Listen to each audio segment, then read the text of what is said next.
Praise the lord. దేవుని నామానికి మహిమ కలుగును గాక. మన రక్షకుడు ప్రభు అయిన యేసుక్రీస్తు నామంలో మీ అందరికీ నా ప్రత్యేకమైన వందనాలు.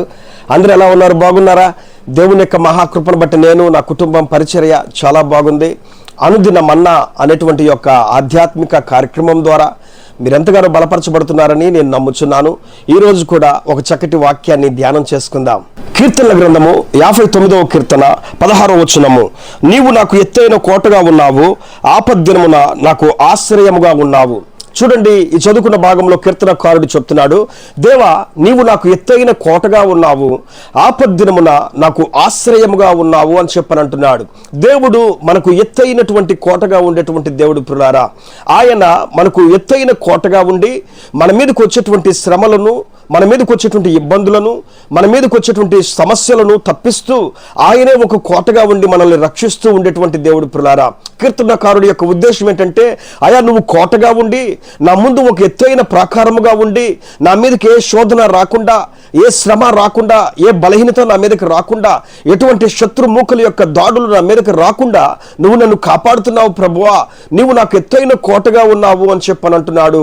అట్లాగే నీవు నాకు ఆశ్రయ దుర్గముగా ఉన్నావు, ఆపత్కాలంలో నీవు నాకు ఆశ్రయముగా ఉన్నావు అని చెప్పనంటున్నాడు. నిజమేనండి, మన దేవుడు ఆపద అనేటువంటిది వస్తున్న సందర్భాలలో మనకు ఆశ్రయంగా ఉండేటువంటి వాడండి. ఆయన మనకు ఆశ్రయంగా ఉండేటువంటి దేవుడు. ఈ రోజున ఆయనలాగా ఆశ్రయ దుర్గముగా ఉండేటువంటి వారు ఎవరున్నారు? ఆయనలాగా ఆపత్కాలంలో మనల్ని కాపాడేవారు ఎవరైనా ఉన్నారా? ఆయనలాగా ఆపత్కాలంలో మనల్ని రక్షించేవారు ఎవరైనా ఉన్నారా? ఒకసారి యాకోబు తన యొక్క మామగారింటి దగ్గర నుంచి భార్యలను పిల్లలను తీసుకుని వెళ్తూ ఉన్నప్పుడు మార్గ మధ్యంలో అతనికి తన అన్న 400 మందిని తీసుకుని వస్తున్నారు. ఆయనకేం అర్థం కాలేదు, ఏం చేయాలో భయపడిపోతున్నాడు. ప్రభువా 400 మందిని తీసుకుని వస్తున్నాడు, మా అన్న నన్ను చంపడానికే వస్తున్నాడు అని చెప్పాలనుకుని దేవుణ్ణి ఆశ్రయించాడు. దేవుని పాదాలు పట్టుకొని బ్రతిమలాడుతున్నాడు, దేవునితో పోరాడుతున్నాడు యాకోబు. దేవా నీవు తప్ప ఇంకెవరు కూడా ఈ ప్రమాదం నుంచి తప్పించలేరు. ఇదిగో నా తండ్రిని మోసం చేశాను, నా అన్నను మోసం చేశాను, ఆశీర్వాదాలన్నీ కూడా నేను తీసుకున్నాను. ఇప్పుడు నా మీద పగబట్టి కక్ష కట్టి నా అన్న నా మీదకి వస్తున్నాడు, నీవు తప్ప ఆశ్రయం నాకు లేదు నాయనా. నా కుటుంబీకులు ముందు వెళ్తున్నారు, నా బంధువులు ముందు వెళ్తున్నారు, నా ఆస్తులన్నీ కూడా ముందు వెళ్తున్నాయి ప్రభువా, వారు క్షేమంగా ఉండాలి, వారు వెనక నేను వెళ్తుండగా నేను క్షేమంగా ఉండాలి ప్రభువా అని దేవునితో రాత్రంతయు కూడా పోరాడాడు. ఆ యబ్బోకు రేవులో దేవునితో పెనుగులాడాడు.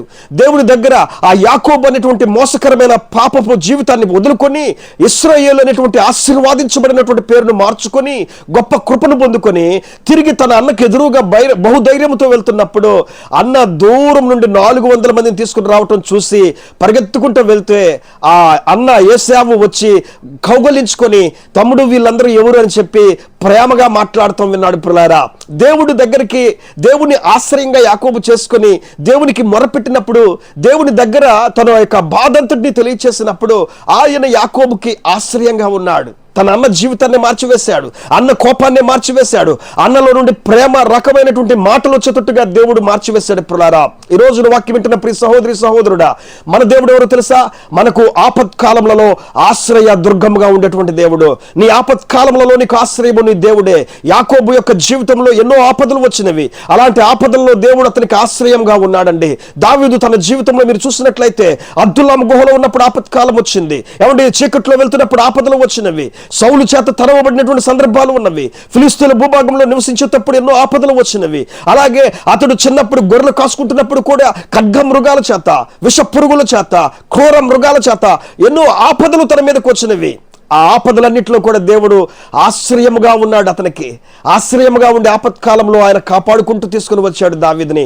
అందుకే దావీదు ఇక్కడ అంటున్నాడు చక్కటి మాట, నీవు నాకు ఆశ్రయ దుర్గంగా ఉన్నావు దేవా, నీవు నాకు ఆశ్రయ స్థానముగా ఉన్నావు, నీవు నాకు ఒక ఆశ్రయపురముగా ఉన్నావు, నీవు నాకు ఎత్తైన కోటగా ఉన్నావు, ఎత్తైన ప్రాకారంగా ఉన్నావు, నన్ను అడుగడుగునా కాపాడుతున్నావు, సంరక్షిస్తున్నావు, నేను అడిగిన ప్రతిదీ కూడా నాకు దయచేస్తున్నావు, నా మీద ఈగ వాలకుండా నన్ను కాపాడుతున్నావు, సంరక్షిస్తున్నావయ్యా, నువ్వు నాకు ఎత్తైన కోటగా ప్రాకారంగా ఉన్నావు అన్నట్లుగా ఈ రోజున మన దేవుడు మనకు ఎత్తైన ప్రాకారంగా ఉండగా అపవాది పంపించే శోధనలు చూసి నువ్వు భయపడాల్సిన అవసరం లేదు, శత్రు బాధలు చూసి నువ్వు కృంగిపోవాల్సిన అవసరం లేదు, లోకంలో వచ్చే శ్రమలు చూసి నువ్వు కృంగిపోవాల్సిన అవసరం లేదు.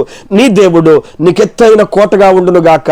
మనం ఆరాధించే దేవుడు మీ కుటుంబాలకు ఆశ్రయ పురముగా ఉండును గాక, ఆశ్రయ స్థానముగా ఉండును గాక. ఆయన ఆపత్కాలములన్నిటిలో కూడా మీకు ఆశ్రయముగా ఉండి మిమ్మల్ని ప్రతి ఆపదల నుంచి తప్పించి మిమ్మల్ని సంరక్షించును గాక.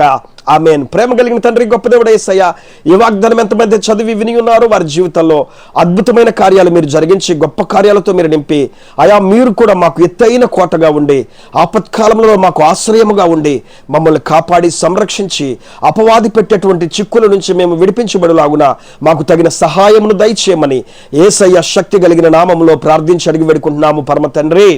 ఆమేన్, ఆమేన్. ఈ వాక్యం మిమ్మల్ని బలపరిస్తే ఈ ఛానల్ని సబ్స్క్రైబ్ చేయండి. అలాగే ఈ వాక్యాన్ని ఇతరులకు షేర్ చేయండి.